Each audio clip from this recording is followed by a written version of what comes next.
Aktivis masyarakat, Tamim Dahri Abdul Razak menafikan dakwaan menghina simbol suci agama Hindu dengan merosakkan sebatang besi ketika bercuti di Pulau Langkawi, Kedah, baru-baru ini.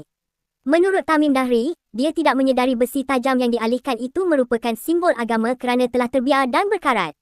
Aku ke Langkawi beberapa hari lepas, saja nak berjalan melepas tekanan selepas kerja datar di HBM.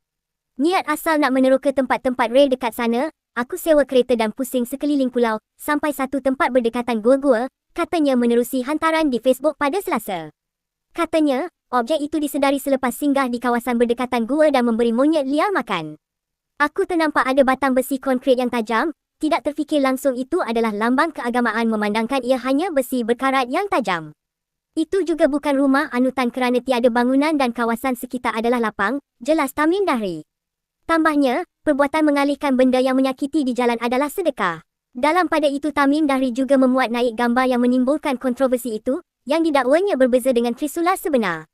Media sebelum ini melaporkan Tamim Dahri sekali lagi mencetuskan kontroversi, selepas muncul klip video yang didakwa menunjukkan dirinya menghina simbol suci Hindu.